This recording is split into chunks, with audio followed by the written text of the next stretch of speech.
Sometimes you don't want games to make things easy for you. You don't want the driving experience distilled down to the single press of a button. You don't just want to hold space to fly. You want a bewildering array of dials and buttons and the tactile rewarding feeling of actually having done something. That's where this list comes in. We've rounded up 10 of the best simulators on PC, whether your passion is aviation, haulage, or simply in perfectly tilled earth. Turn on the ignition, release the handbrake, and press whatever that button is. These are the top 10 simulation games on PC.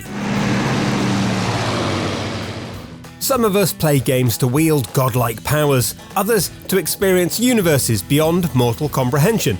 But some play games to plant and harvest a variety of nourishing root vegetables. It's not a criticism.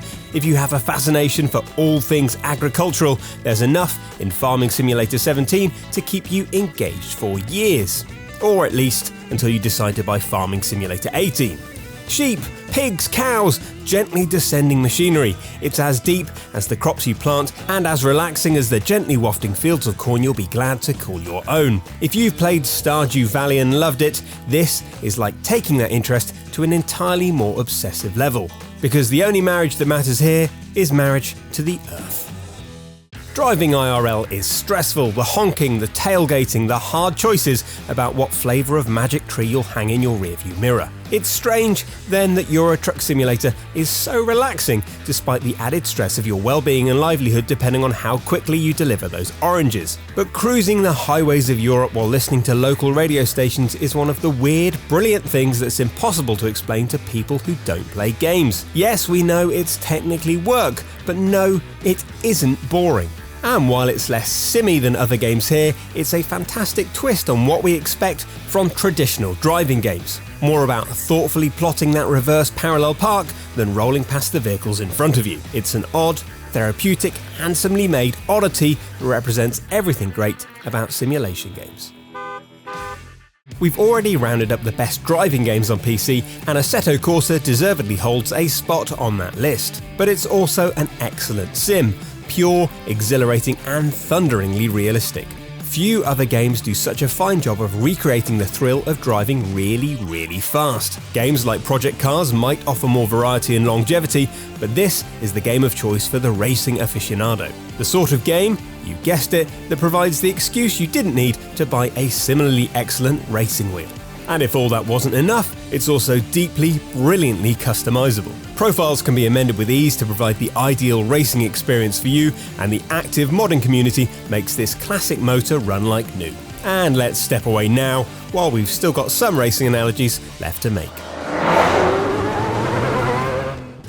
The flight sim, the first of its kind, and the only reason dads in the olden days would ever turn on the PC. And thanks to the likes of X-Plane 11, they're every bit as relevant and beloved now as they were back then. It's crafted from the digital essence of the former champion of the skies, Microsoft Flight Simulator X, offering a tight, modernised, fabulously detailed recreation of real-life piloting. And even though the end result is the sort of game that's perfect for retired and aspiring pilots, it's also a fine place to start if you can't tell one end of an aircraft from the other. Unlike so many other games of its ilk, it might be exceptionally in-depth, but X-Plane 11 has a generous amount of tutorial content to ease you into the flight deck. Of all the sims on this list, this one is probably the weirdest. Because if you're playing PC Building Simulator, there's a strong possibility you've already done the thing you're doing in the game, i.e. chunking together a high-spec home computer in that life or death, thanks very much Bitcoin version of high-tension Lego that we all know and love. But if you haven't built a PC, this early access game is a great place to start, with a huge selection of real-life components and none of the danger of accidentally stepping on your motherboard. The career mode even means you can build a business cleaning viruses from hard drives, connecting wires, stacking up a calendar of deliveries and switching out parts. And you won't even need to wear an anti-static wristband to play it. But you probably should, just for the sake of authenticity.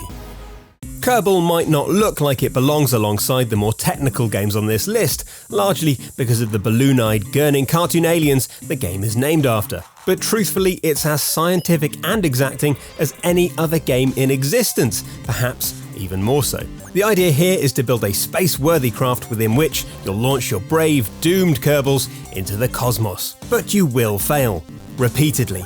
And as you edge towards a successful launch, you'll learn about the value of creativity, intuition, and most of all, persistence. We're sorry, Kerbals. It's really nothing personal.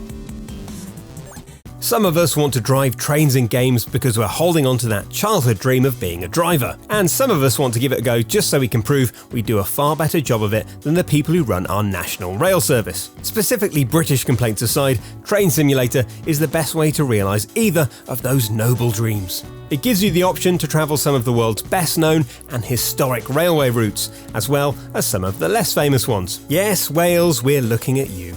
It's a pricey one if you start adding all the extras, with over $5,000 worth of DLC on the Steam store, but for the engaged locomotive enthusiast, there's really nothing better. There are two schools of thought with Football Manager. Firstly, that it's the greatest sports management game ever made, that can make you as invested in second-tier soccer as you will be facing Gwyn in the final moments of your first Wombro run in Dark Souls. The other suggests it's Satan, shaped like a game. A frustrating, life-devouring poison that's responsible for the sudden death of far too many peripherals. And hey, if you are looking for a replacement keyboard, well, you've come to the right place. But whichever school you're from, it's impossible to argue against the lure of Football Manager, a game that's so easy to love and hate in equal measure that books, actual real-life books, have been written about it. It's not so much a simulation as it is a cult. If you're looking to scratch that Hunt for the Red October itch, Silent Hunter 3 is the subaqueous place to come. It's a tense, realistic sim that gets the balance right between knuckle-whitening tension and humming tedium. The atmosphere is incredible as you patrol the sea, probably wearing knitwear, waiting for exhilarating flashpoints to bubble to the surface. And if you have lots of time on your hands, you can make things even more realistic by ditching time acceleration, and presumably sleeping next to your PC so you can wake up when something actually happens. Although there have been 2 more Silent Hunter games since, the third one is still the one to go for, thanks to the engaged modding community and absurdly low price.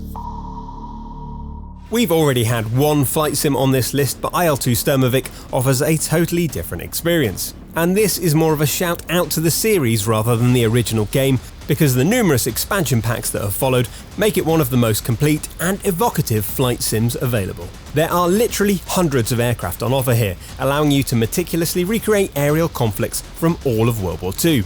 East, West, Pacific and Mediterranean fronts are all in the game. And while the breadth of campaigns on offer will keep you busy, it's the handling and damage models that still feel most impressive. Sturmovik is an absolute must for anyone interested in the dogfights and bombing runs of WW2.